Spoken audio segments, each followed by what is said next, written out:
Hello, welcome again to Lockdown Kitchen with Trevor.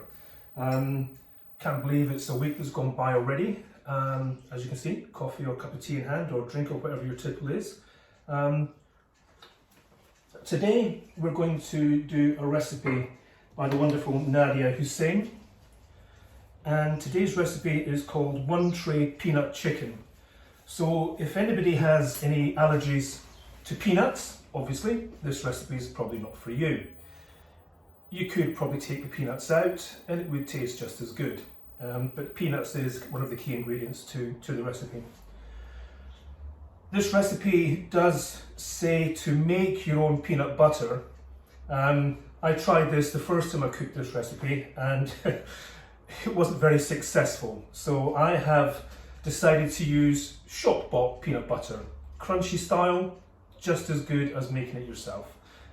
It just doesn't take as long and it's a lot easier, trust me. So the main ingredients you will need as well will be 250 grams of gnocchi, a kilogram of deboned skinless chicken. It does say in the recipe book thighs, but for those that know me, I prefer breast. It's easier to work with, and you haven't got to bother about boning it. You'll also need 4 tablespoons of honey, 4 tablespoons of vegetable oil, 5 tablespoons of Thai green curry paste, 5 tablespoons of peanut butter, or the equivalent of 100 grams, 1 teaspoon of salt, 2 heads of broccoli cut into florets, 2 small red onions cut into wedges, so just cut your onion into 4 pieces, and 3 tablespoons of salted peanuts roughly chopped, and a handful of fresh coriander roughly chopped, and the juice of 1 lime. So, as you know with me, preparation is key, and as you can see, everything is all nicely ready to go. It does, for me anyway, save quite a bit of time. So I have been busy this morning getting this all ready. Now, I want to show you, as the recipe mentions about using chicken thighs, as I said, using breast for me is a lot easier. Other people might find that it's a preference for myself. So I'm just going to show you how you need to cut your chicken breast up into the smallest chunks. Give me 1 second, just go to the fridge and I will get out 1 chicken breast. Now remember, have your bowl of water, soapy water all ready to go so you can wash your hands, do some dishes as you're going along. So a nice sharp knife, chopping board, and just cut your chicken breast into strips. Thinner the better, because this recipe cooks in about half an hour. So just cut those chicken breasts and then just cut it into probably about 1 centimetre or so, or a bit smaller if you wish.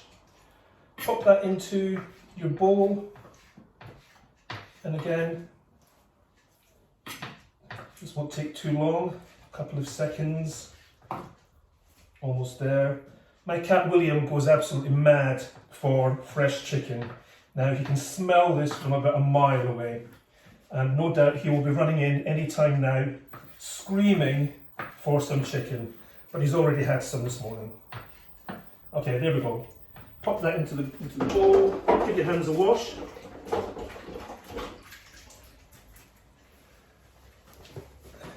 And then we're ready to start mixing everything together. So take your, seems a lot of chicken, but this recipe again is to serve 4 people.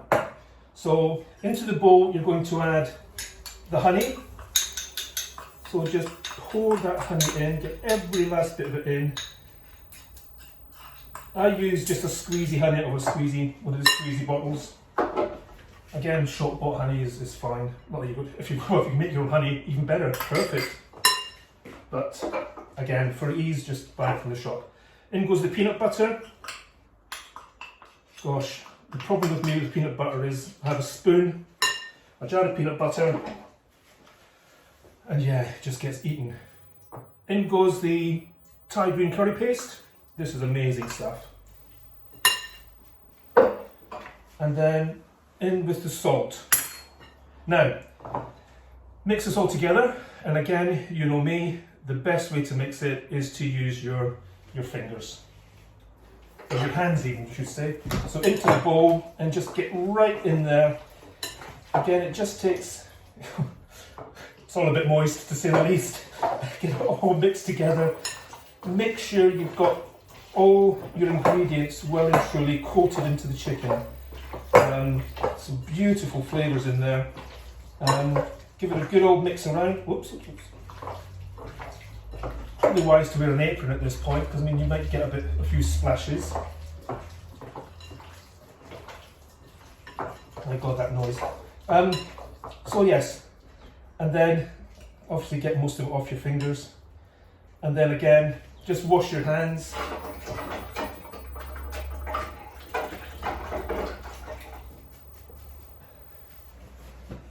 And your chicken is all nicely, it's almost like you've maybe put it into a marinade, but this is going to be, it's going to be cooked in this as well, so. Oh, sorry. Now once you've got that there, just set it to one side. Get yourself a nice big oven-proof dish. And then you're going to just take your broccoli, which is cut into, as you can see, just little florets, quite easy. Try and get them relatively small pieces. Standard floret, if it's too big, cut it in half. Pop that into your oven-proof dish. Then you've got your onion wedges, as we said, cut into fours or quarters.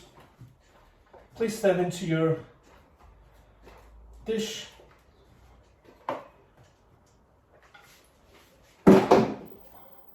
And then we have our gnocchi. Now the gnocchi has to be cooked beforehand, so you've got 250 grams of gnocchi. Bring that to the boil, and once the gnocchi starts to float, take it out, strain it off, and let it cool down. So just place that around in your oven-proof dish, on top of your onions and your broccoli.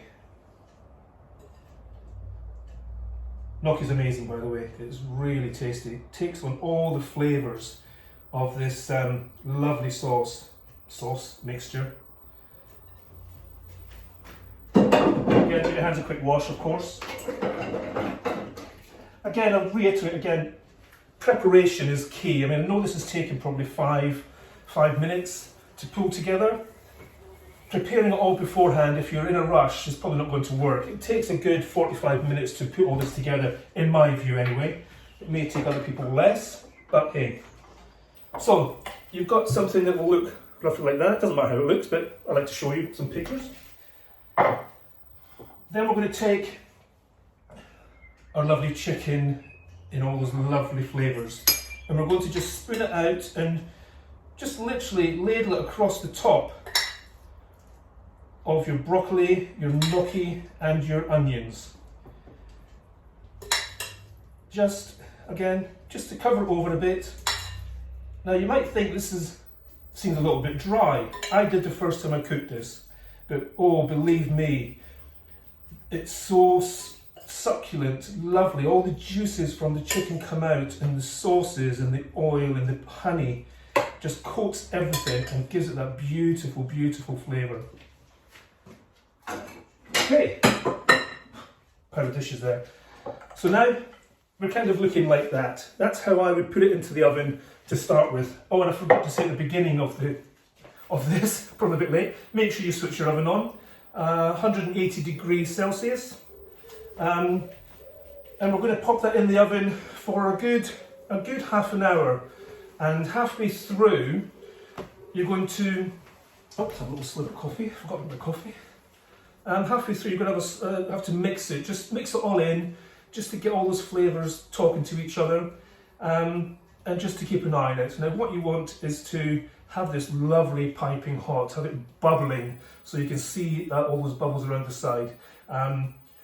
Mix it through a couple of times throughout the cooking process, and once you're happy that it's all lovely and hot and moist and gorgeous, bring it out of the oven. And we've got here some fresh parsley. Smells amazing. We have the juice of one lime in here, and we have some crushed or chopped peanuts. Those are all for the garnishing at the end once it's all cooked and ready to be served up. Now, I know the recipe says to chop them, but if anybody's tried to chop peanuts, it is a faff. So what I do is I pop them into a little bowl. I get a rolling pin or something of similar size and shape to beat them up. It's almost like a pestle and mortar, if you want to call it something else. And just crush them up into just little bits. It doesn't have to be perfectly chopped or perfectly crushed. And that will just be to garnish over the top. Now that is going to go into the oven now for at least half an hour. So let me just pop that to one side. And in true fashion, I prepared one earlier. So let me just go and bring that out of the oven. Give me 1 second. Oh wow, that smell is amazing. Good God, wow. Look at that.